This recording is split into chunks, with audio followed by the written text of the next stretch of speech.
కానీ మీకేం అనిపిస్తుందా కొండలకు గుట్లకు ఇవ్వడం తప్పు, అలా ఇవ్వకుండా ఉండాల్సిందే అనిపిస్తుంది? తప్పు అంటున్నాను, ఇచ్చినారు అనే మాట తప్పు అంటున్నాను, శుద్ధాబద్ధం అంటున్నాను నేను. 1,52,00,000 ఎకరాల వ్యవసాయ యోగ్యమైనటువంటి భూమి పట్టదారు పాస్ పుస్తకాలు కలిగి ఉన్నది ఉంది. ఎక్కడైనా మీకు వ్యవసాయ భూమి ఉంది, మీకున్న కారణాల చేత మీరు శిస్తు చేయలే ఈ సంవత్సరం, మీరు శిస్తు చేసింది లేనిది నా దృష్టిలో లేదు, మీకు రైతు బంధు వచ్చింది, ఓకే.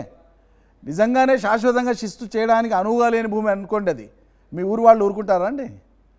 ఈ చంద్రమౌళి అనేట ఆయన మేమంతా వ్యవసాయం చేస్తున్నాం, ఈయన వ్యవసాయం చేయకుండానే డబ్బులు తీసుకొని ఫిర్యాదు రాసి పంపించేస్తారు కలెక్టర్కి. కానీ అట్లా నేను ఏమంటున్నా అంటే లేవంటారా? వినండి, నేను చెప్పేది వింటలేరు మీరు.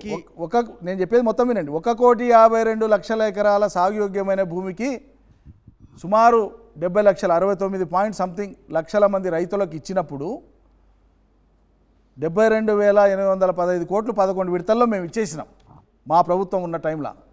ఇందులో ఇప్పుడు ఈ సర్కారు వచ్చి 7 నెలలు అయింది.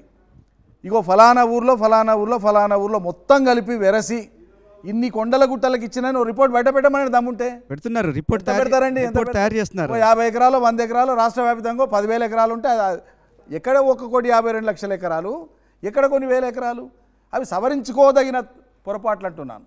ఏ ప్రభుత్వమైనా, ఏ మంత్రి అయినా, ఏ ముఖ్యమంత్రి అయినా పరిపాలనా క్రమంలో ఉద్దేశపూర్వకంగా చేసే తప్పులు కొన్ని ఉంటాయి, పాలనా క్రమంలో అనుకోకుండా జరిగే పొరపాట్లు కొన్ని ఉంటాయి. ఆ అనుకోకుండా జరిగే పొరపాట్లు సరిదిద్దుకోదగిన పొరపాట్లు సరిదిద్దుకోవడానికి అవకాశం ఉందని ఆయలా చెప్పినాం, ఇవాళ చెప్తున్నాం మేము. ఇప్పుడు అదే పని ఆ ప్రభుత్వం చేస్తూ ఉంది. నిరంజన్ రెడ్డి గారు, ఉత్తర తెలంగాణలో బీజేపీ ఎదుగుతుంది, దక్షిణ తెలంగాణలో కాంగ్రెస్ చాలా బలంగా ఉంది. ఈ ప్రతికూల వాతావరణ పరిస్థితుల మధ్య మీ ఎమ్మెల్యేలను కాపాడుకోవడం, మళ్ళీ పార్టీకి పునర్వైభవం తీసుకుని రావడం. పార్టీని కాపాడుకుంటాం, ప్రజల్ని కాపాడుకుంటాం. ఎమ్మెల్యేలు అనేటువంటి వాళ్ళు చిత్తశుద్ధి ఉన్న వాళ్ళు కొనసాగుతారు. ఊగిసలాడేటువంటి వాళ్ళ గురించి మేము ఆలోచించాం. వెళ్ళిపోయినా పర్వాలేదా? మరికొంతమంది వెళ్ళిపోయి ఆలోచించమంటున్నాను. బీఆర్ఎస్ వాళ్ళ విఘ్నతకు వదిలేస్తాం. విలీనం అయిపోయినా పర్వాలేదా? మేము వాళ్ళ విఘ్నతకు వదిలేస్తాం.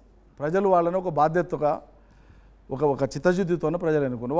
వాళ్ళని ఎన్నుకున్నటువంటి ప్రజలకు వాళ్ళు వెనుపోటు పొడిచి వాళ్ళను నడిబదారికి ఇచ్చేసి వాళ్ళు స్వార్థం చూసుకుంటామంటే దానికి మనం చేయగలిగేది ఏం లేదు. ఇటు రేవంత్ రెడ్డి కూడా పాత కాంగ్రెస్ నేతలందరినీ బీఆర్ఎస్ నుంచి మళ్ళీ కాంగ్రెస్లోకి రప్పిస్తున్నారు. ఆంధ్రప్రదేశ్లో చంద్రబాబు నాయుడు మళ్ళీ టీడీపీకి పునర్వైభవం గురించి ఎక్కువ మాట్లాడినండి. Okay, sorry. ఆంధ్రప్రదేశ్లో చంద్రబాబు నాయుడు అనుకుంటున్నారు తెలంగాణలో టీడీపీకి పునర్వైభవం తీసుకుని రావాలని. మీ మూలాలు కూడా టీడీపీలో ఉన్నాయి. మీరు టీడీపీ వైపు చూసే అవకాశం ఏమైనా ఉందా? లేదండి, అటువంటిది లేదు. చంద్రబాబు నాయుడు ఆశ కూడా నెరవేరదు. అదంతా ఒట్టి పొలిటికల్ డ్రామా. ఇక్కడ జరిగేది కాదు, అయ్యేది కాదు, పోయేది కాదు. తెలంగాణ నేల మీద తెలంగాణ అంశం కేంద్రీకృతంగానే భవిష్యత్ రాజకీయాలు కూడా ఉంటాయి, మీరు చూస్తారు. నిరంజన్ రెడ్డి గారు, ఇదే మాట మీ పార్టీ అధినేత కేసీఆర్ అలాగే కేటీఆర్ కూడా ఆంధ్రాలో వచ్చేది జగన్మోహన్ రెడ్డి సర్కార్ అన్నారు, కానీ అది రివర్స్ అయ్యి చంద్రబాబు నాయుడు గవర్నమెంట్ వచ్చింది.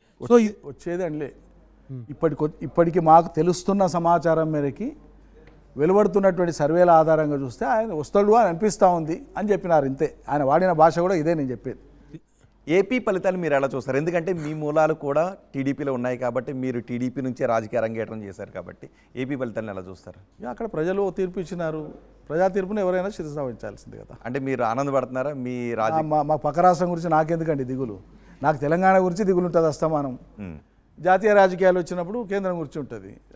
ఆంధ్రప్రదేశ్ ప్రజలు బాగుండాలి, సుభిక్షంగా ఉండాలి, ఎవరు పరిపాలన చేసినా గొప్పగా బతకాలని ఒక మనిషిగా, ఒక సగటు రాజకీయ నాయకుడిగా, ఒక మానవతావాదిగా నేను పరిపూర్ణంగా కోరుకుంటాను. ప్రజలు బాగు. తెలంగాణలో బీఆర్ఎస్ పార్టీ పునర్నిర్మాణానికి కృషి జరగాలి, వర్కింగ్ ప్రెసిడెంట్గా హరీష్ రావుకు బాధ్యతలు అప్పగిస్తే బాగుంటుందని ఒక చర్చ జరుగుతుంది.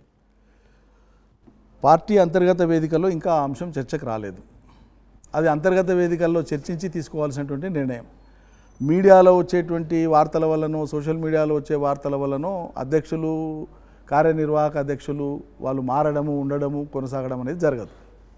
మా పార్టీ బాధ్యతగా కూర్చొని ఇప్పుడు ఉండేటువంటి అధ్యక్షులు, కార్యనిర్వాహక అధ్యక్షులు వాళ్ళు నిర్వర్తించేటువంటి బాధ్యతల గురించి వాళ్ళు వివరించిన తర్వాత మార్పులు ఏమైనా అవసరమని నిజంగానే పార్టీ భావిస్తే ఆలోచిస్తాం. మేమైతే అట్లా అనుకోవట్లేదు.